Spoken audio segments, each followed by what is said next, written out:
And as you look at this Eagles team, and we all want them to repeat, the question of the day is, can they use the same formula that they used last season to try to repeat as champions? It was a simple formula.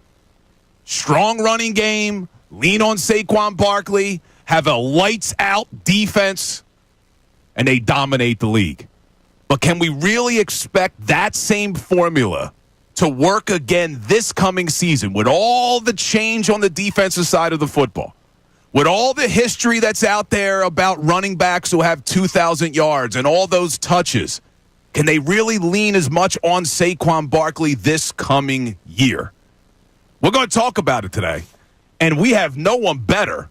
Obviously, Ricky Bo's in the house. There I am. Ricky Bo, but we also have, like we're going to have every single Football Friday, our Birds Insider Andrew DiCecco in studio for the whole show. What's up, AD? Well, aside from spring practices being over, which I was pretty devastated, I feel great. It's great to be with you guys. Well, we love having you, man. So, Ricky Bo, you heard it. The question is, can the Eagles use the same formula they used last year with all the changes they've had on defense and with all the history that's going against Saquon Barkley about all the touches he had last year? Can they use that same formula again? I think they can. Okay, I'm going to tell you this much. When you think about last year, that was dictated by the offensive line. So, I mean, you take 3 or 4 games early on in the season, that offensive line is smart enough to know what they can and can't do. If you remember, they were kind of pushing to go to be a running team, give the ball to Saquon. We could open up holes, and it really worked for them. But the other side, you talked about the defense a little bit. Zach Bond just went out and said that he thinks this year's defense coming up could be better than last year's. That, to me, is a sign that Vic Fangio has got these guys' ear. Vic Fangio is the key to this defense. You could say whatever you want. He puts the guys in the right places. He puts what he feels is the right piece in the right position. That's what it's all about right now. I think they're going to pass a little bit more in general, but I think the running game is still going to be extremely efficient. Do I think he's going to go over 2,000 yards? No, I don't. But I think a 1,500-yard year for Saquon Barkley will be very, very efficient. What do you think, Mr. Football, AD? Mr. Football? I think a 1,500-yard season would be on par for Saquon Barkley. Look, when you hear someone like Jalen Hurts and A.J. Brown talk about the need for the offense to evolve, to me, that doesn't have anything to do with the running game. That suggests that the passing game, the aerial attack, really needs to – it has to start to gel a little bit more than it has for the offense to reach new heights. And with Ken Patullo at the helm, he's worked with a lot of these players for the last 4 or 5 years in some cases. So I think that suggests that you're going to see them open things up a little bit more when they take to the air.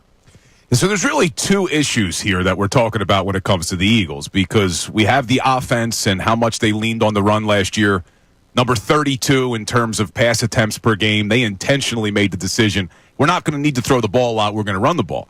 But on the other side of the coin, it's what the defense was able to do. Because you look back 2 years ago, 2022, the Eagles go to the Super Bowl. Well, not a surprise. They have the number 2 defense in the entire National Football League, and they were in the top 10 of almost every single category. Well, what happened in 2023 when they had the epic collapse and they have that embarrassing performance against the Tampa Bay Bucks? Now they're in the bottom of almost every single category on defense. Well, they win the Super Bowl this last season. What happens to the defense?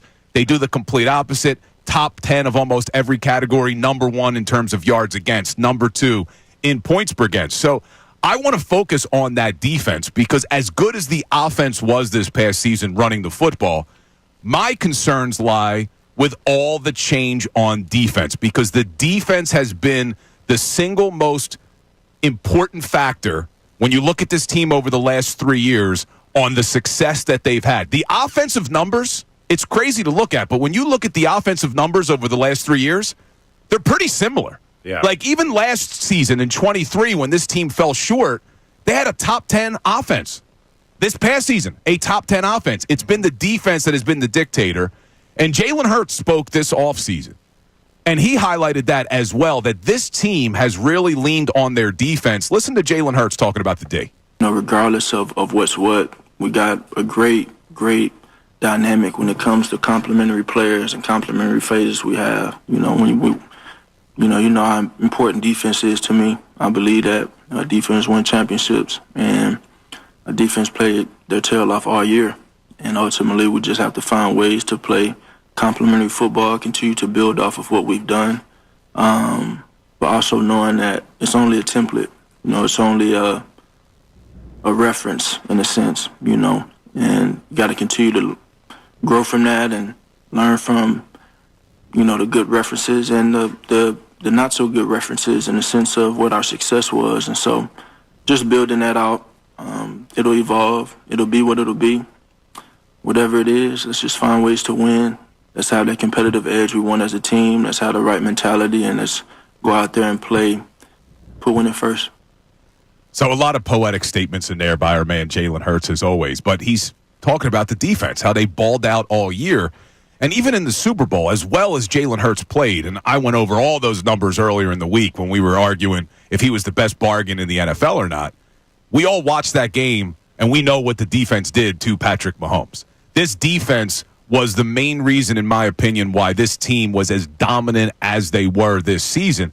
And you look up and down this roster, Ricky and Andrew, there's a lot of change on the defensive side of the football. Yep. I mean, a lot of change. But Bill, it's a fair and then it's an unfair statement what you're saying. There is a lot of change that is happening with the Eagles. But I want you to come off of the 2023 season and think about this. You had Quinyon Mitchell coming in. You had Cooper DeJean coming in. Nolan Smith was not exactly proven at that given point. Zach Bond, we had no idea what this guy was coming in from the Saints. And you had Nakobe Dean, who was also inexperienced and unproven. Those guys all had to prove a point last year, didn't they? And what did they do? They stepped up. You look at what Mitchell did, nobody even throws the ball at him. You look at Cooper DeJean, a pick six in the Super Bowl. Nakobe Dean was outstanding as a linebacker last year. Zach Bond, Defensive Player of the Year for this team. So those were all question marks going in. So who is the equalizer? It's Vic. Vic Fangio is the equalizer. I thought that was Denzel. But also the position coaches. In this case, coaches. it's Vic. And the position coaches. Yes. That's the secret weapon for the Eagles, in my opinion. You were touting that a lot last year. Andrew and I did a lot of Birds Insiders, and you were talking about that very thing, that in addition to Vic Fangio, the position coaches that this team had were really going to help a lot of the new players, a lot of the young players. And thankfully, Kellen Moore leaves to go to New Orleans. He takes his quarterback coach, Doug Nussmeier, but he didn't take any of those coaches on the defensive side of the football, which I thought was going to happen. I really thought Christian Parker was going to be the DC. I thought he was gone, Bill. You and I were talking about that last summer, that he's next up. And if it wasn't this offseason, it's probably going to be next one. They also have Bobby King, the linebackers coach, who I think is a defensive coordinator waiting in the wings as well. And another former defensive coordinator in Clint Hurt, right? He was a DC in Seattle. So we'll see. But Ricky Bo just hit on something. You just went through a long list of all the new players from 2023 to 2024. And that doesn't sound familiar to you guys? Well, it sounds so familiar that you sounded exactly like Vic Fangio. Maybe I am. Because coming up, I'm going to play audio for you of Vic Fangio talking about that exact thing, that this offseason doesn't look much different than what last year's offseason looked in terms of defensive turnover. And he even goes on to highlight all of these guys that came in and performed at high levels and what they're going to be dealing with this coming season. What's up, everybody? It's Bill Colarulo from Unfiltered with Ricky Bo and Bill Colarulo. Thanks for watching. Make sure you're subscribed to our YouTube channel because we post a ton of content. It's not just what you hear on air. We're posting content all day long. We do some things before the show, after the show, even stuff during the show. So subscribe, like, do whatever you got to do. We got all this content coming to you every single day.